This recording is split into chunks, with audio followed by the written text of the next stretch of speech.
Hello and welcome to a brand new mini-series from the Developing Practice podcast. This mini-series is all about hybrid practice, whether that be leading hybrid teams, developing hybrid teaching, or working in a hybrid manner. We have spoken with lots of guests over the past couple of years and have extracted snippets of conversations for this series. Today's compilation is all about the experiences of leading in a hybrid environment. We hope you enjoy.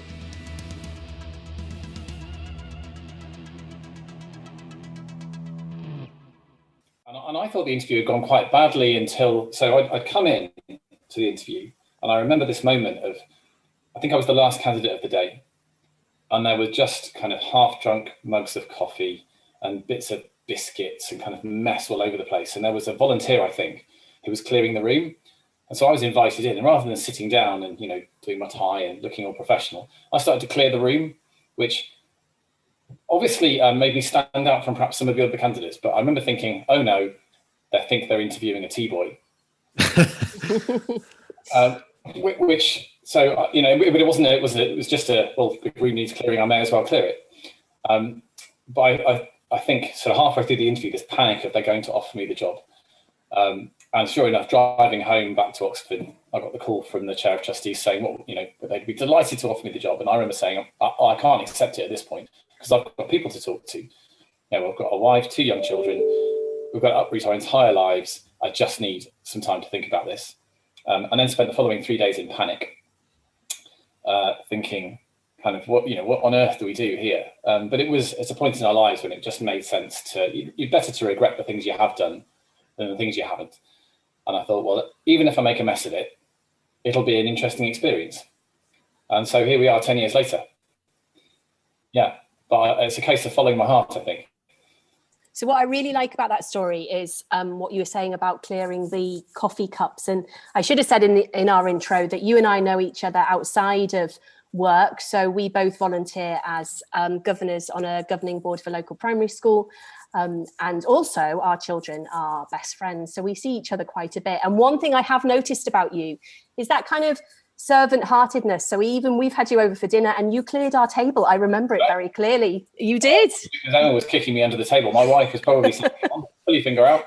Yeah. But do you think that that's something that makes you in terms of, obviously you lead at a very, very high level, but do you still keep real in terms of wanting to serve others and to, clear tables, for example? My job, I view my job as trying to help other people do the best job they can. So it's never, ever, I've never felt comfortable being the big I am or that kind of authoritative leadership is just not me. I'd much rather be in the background. And I'll say to people regularly in any part of our work, just tell me what it is you want me to do. So if I come to an event, give me a brief, I'll do whatever, I'll be on the door. I will say something if you want me to say something, but I'm not going to push myself out there to be what I think. It's not about me. It's about what the children and families need or what our volunteers and staff need. So, yeah, I'd rather be behind people, pushing them forwards and helping them to do the best they can. And that's probably my style. It's not to everyone's taste. Some people do, particularly in pandemic times. I've had some feedback that is around, we need more forceful leadership. And I suppose I disagree. I think, and we found that in trying to give people space and give people responsibility and allow the right people with the right skills to be involved in the right discussions and shape their own destiny, that for me is far more powerful.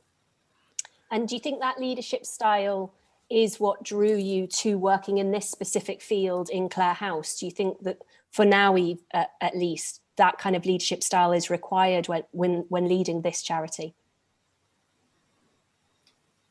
I don't know. I don't know. You'll have to ask everyone at Clare House that. Okay. I don't think you can dress yourself up into something that you're not. I think if I followed the Alan Sugar book of management and leadership, I think people would think there was an alien that's landed. And yet there are people who lead that way. I think it's outdated. Even in the 70s, 60s and 70s, there's, the top management thinkers were very clear on that concept of essentially servant leadership. It's about bringing the best out in others and not being afraid to get your hands dirty and do whatever needs to be done. It's a great book by Bob Townsend called Up the Organisation. Really worth a read. And it's written in the 70s. And it's his experience of working, I think it's at Avis, and taking Avis car rental and taking it from kind of the doldrums to being the leading car rental business in the US. And it's just fascinating. It's a dead easy read. I mean, it's literally an hour's read, but it kind of goes through his lessons on leadership. And it's just kind of very in your face, but very kind of, that kind of whole concept of leaders eat last, or, don't ask other people to do stuff that you're not prepared to do yourself. Do you really understand your business if you haven't worked on the front line? So one of the things he did was put himself on the check-in desk. Just go and work on the check-in desk. And then you can see all the problems that your organization has. So I wouldn't say I necessarily go that far. I'm very happy so obviously Clarehouse provides the highest possible quality care, essentially to dying children. And I'm not a nurse. So in terms of competency, I shouldn't be front facing in that sense, but I'm very happy to be with our care team and talk to our care team and to try to understand their challenges and the things that help them to do the best job they can. But it's a balance, you can't, if you're too forceful, you get in the way, and you need to give people space to be able to do their job.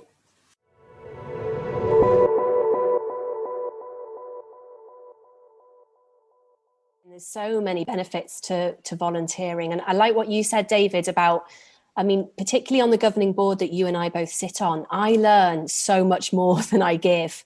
We've got a real privileged position to be on a governing board full of people who are at the top of their careers. And I just sit back and watch in terms of the way that people engage with each other, and the way that, who knew even this time last year that we'd be leading a school through a pandemic and making it up as we go along. So it's a real privilege to sit on that board. One thing I've specifically noticed about you on that board, which is really interesting, has really challenged me, is you usually lead with a question. So instead of just launching in and telling people, well, this is the way we should do things, you often or usually ask the rest of the governors or me or the head teacher a question to get us thinking, and then you give your perspective. And I really, really like that technique. Is that something that you've used in terms of your leadership at Clarehouse, specifically thinking now about how you've led through a pandemic? So kind of what leadership qualities and skills have you really had to employ over recent months? So I'm a big fan of Stephen Covey's 7 Habits of Highly Effective People. And the habit I find hardest, I think it's number 4, which is seek first to understand. I hate it. I love it, but I hate it. Because, you're being very kind and listening to my experiences and opinions now. But normally I have to dial that right back and shut up, sit on my hands. Because otherwise, you just take over meetings with opinions. And who cares about people's opinions? They're just opinions. What you want to do is you want to hear from the experts. You want to kind of go, right, I maybe got a seed of an idea or an opinion in the back of my head. I'm going to try and push that out of the way and work out how to frame that as a question. So I'm going to test an opinion rather than or try and ask an open question, because my opinion is just an opinion. I think that's a really hard realization, that you've had this kind of range of experiences in your life, but they're quite linear. They're just you. And if you're in a meeting with 10 other people, there's 10 brains in the room that you could be using. And, we all hate sitting meetings, don't we, when you've got someone who's just on one. And we've all got them, you've all got those people who just, you think, oh, grief, we've got so-and-so in the meeting and they're just going to talk. And you can't, no matter what you do, you can't shut them up. And there's a place for that, because it does, people who liven up meetings like that will generate debate. But I think that learning, for me, I'm glad you've noticed. I try really hard because it's not natural. I'd much rather give my opinion, thanks very much, than listen. But when you realize that by giving that space, you're providing value, you're widening a debate and you're bringing in people who perhaps wouldn't normally speak. That's that's performance. Then you're getting a much more enjoyable interaction. You might learn something yourself. There's a great an Indian proverb, and I think it says something like, "Listen, or thy tongue will keep thee deaf." So that idea of every time you're speaking, just like I am now, you're not hearing someone else's experience, so you're not learning and growing. You're just handing out wisdom, which is only your wisdom, So I think it's a really important part of leadership. And I would so look at someone like Bill Gates. He's just a massively inquisitive man. And you meet people who are genuinely inquisitive, and you think, I want to be like that. Because someone like that has got, the size of his brain is incomprehensible. And yet he doesn't sit there necessarily giving his opinion. He's there going, well, tell me more about you, or your ideas, or your views. And it's just so someone like that can be focused on asking the questions. Then that's something perhaps all of us could learn from, particularly in leadership. And I think applying that to a pandemic, really understanding that feeling of we're all in the same storm but different boats. It's so easy to assume that everyone's having the same experience, and at Clare House that's just not been the case. So we've got a care team that are working as far as they can as normal, being there for children and families in their own homes, in hospital, and then at the hospice. And then we've got people in administrative roles that are kind of have to work from home unless they're directly supporting the care team. Then you've got a fundraising team that haven't been able to do a lot of their job over the last year. A retail team where at the moment shops are all shut. And then 1,000 volunteers, of which perhaps 800 of them have not been able to fulfill their role. So you kind of have all of those experiences that are all different. So trying to, I think in leadership terms, trying to tune in to that fact that every single person you're speaking to has got a different experience. Don't just assume that you've got the solution. Listening is more powerful than giving opinions. Feeling listened to is a really powerful human need, I think. Actually, somebody's bothered to listen. Someone's bothered to ask a question. Someone's bothered to say, how are you, and listen to the response. It can be as simple as that.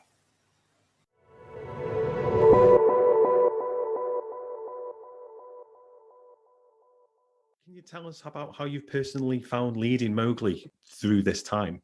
Yeah, it's been a pleasure, to be honest. I haven't had a moment's anxiety or stress, which is incredible, actually, when I stop and think about that through the whole of this. So what happened is, honestly, I build Mowgli in the way that I build my own home, in that, she has headroom, she has breathing space, so we could be closed for another 4 months and we'd be fine. I build her carefully. We don't over leverage. We don't take it close to the hilt. She's healthy.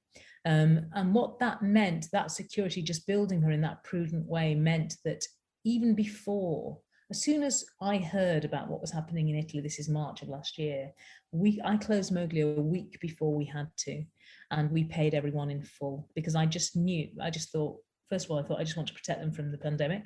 So we'll close before we have to, and it will come right. And it did, because then furlough came out. So we honoured our staff in terms of their physical and emotional health, closing early, and financially by paying them in full. What then happens is that they remain loyal to us because we were loyal to them. So we haven't lost a single member of staff. They're all raring to come back. They come back with a renewed energy. They come back with a renewed allegiance to Mowgli, because we've got their back. We truly have got their back. And so what you didn't have, or what I didn't have, is I didn't have a body of staff that were anxious or worried about losing their jobs, or worried about how we would treat them, or worried about, do they come off furlough and suddenly we sack them? None of that, because they knew what our heart was at the beginning. So, we collaboratively really rode lockdown really well. What happens is, I tell you what happened in the beginning with hospitality, particularly, I can tell you about my industry. Everyone was striving really hard to keep their teams engaged. So we've got an internal sort of social media platform, and we were doing loads of competitions, best banana bread, best dog walk, all of that kind of stuff. And then what happened? Anyway, we came out of lockdown, and then we locked down again, and there was no light at the end of the tunnel. And what you realize is that we needed to stop trying. We just needed to say to people, look, just enjoy lockdown. We will be out at some point, but we're not going to constantly force you to come and interact with us. So my GMs phone every single member of their teams every couple of weeks to see how they're doing. We need to make sure that they're doing okay. So we've got that constant connection, but we don't contrive to use the social media platforms to keep all the staff interacting. Otherwise, I'm letting them rest, because they will come back with a vengeance in May. So that was a nice relief, really, just to think, you don't have to try too hard. They are secure, they're safe, they're mine, and we will all be reunited soon. So it's been a pleasure, to be honest. It really has. I think it's a pleasure because thankfully we didn't have to make any difficult decisions. Yeah, it's really good to hear that you're looking after your team so well. Did you have to make any adaptations, to your business as a result? I mean, so as an example, the local football team that I support during the first lockdown and into the second provided 300 free meals for the local community, which, just amazing things that they did to turn around that many meals, just using the facilities that they got in the football club. Have you changed your model? Did you run a delivery service, or have you just basically kept it as it was? You keep it closed, because what's most important, honestly, is that these people 500 people have got jobs to come back to. So I don't believe in keeping the brand alive for the sake of keeping the brand alive. It's not about that. I do all the social media for Mowgli. So I did, once I locked down, I did a video every single day. So I did a cooking video every single day on what I cooked, for 4 people with the debris that was in my fridge. And that was really helpful, I think, to a lot of people. So I put a lot of effort into doing that kind of stuff. But I'm not going to change the model. I'm not going to start doing delivery and all of those things that I would never have come to the restaurant industry for. I don't love the idea of people eating Mowgli in their underpants watching TV. That's not why I left being a barrister. I want people to take their kids and their dogs and come and sit in our restaurants and get the lights back on the high street. I don't want you to be eating my stuff out of a plastic box on your sofa. And so I have to, because the truth is that would have brought us some money in. But I have to I came to this industry because I believe in how powerful and important it is to provide reasonably priced food that is really good for you to families so that it can come and eat together out. And I have to stick to those guns. So for the pennies that I would have made, I'm not going to sully my ideology, which is get people back into restaurants as soon as we can. And I want people to come to eat Mowgli twice a week, because you can eat for 2 people, you can eat for £7 per head, really healthy stuff. So come and eat. So that's why I'm really particular about that. I wouldn't do delivery. I don't believe in these home take-up boxes where you cook curry on the hob. It's just not why I came to the business. I came to this for restaurants, and that's what I'm sticking to.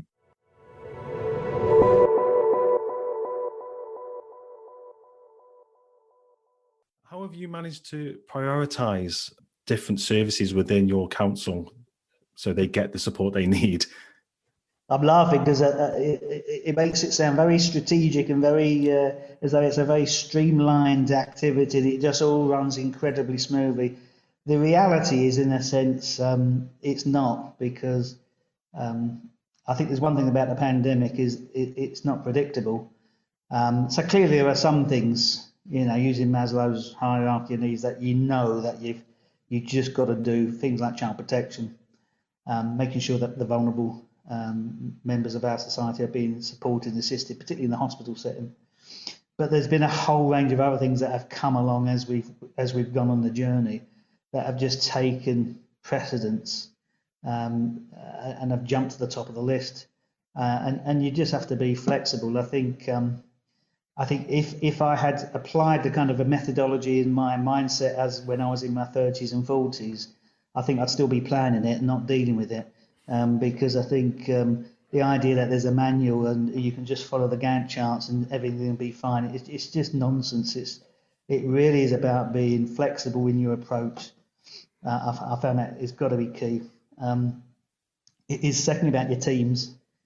It's all about delegated leadership, playing to the strengths of your team. And when I say the team, I'm not just talking about the council team, I'm talking about the partnership in terms of your partners in different public sector organisations, your private sector partners, your housing partners.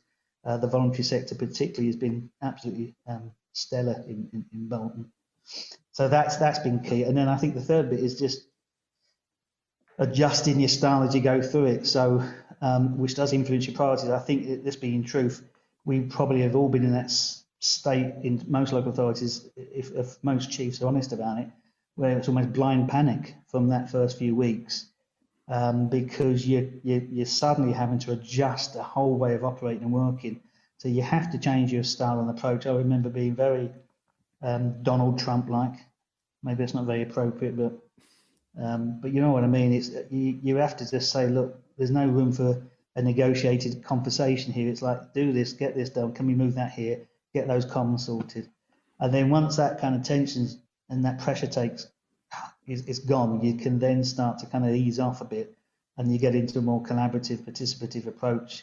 And then guess what? A few weeks later, for whatever reasons, you have to go back to a more direct approach. And in the middle of all of that, you've got your political leaders who are wanting clarity, wanting comms, somehow expecting the same business to carry on in the same way, which clearly it couldn't. And then trying to communicate and manage those political processes completely differently.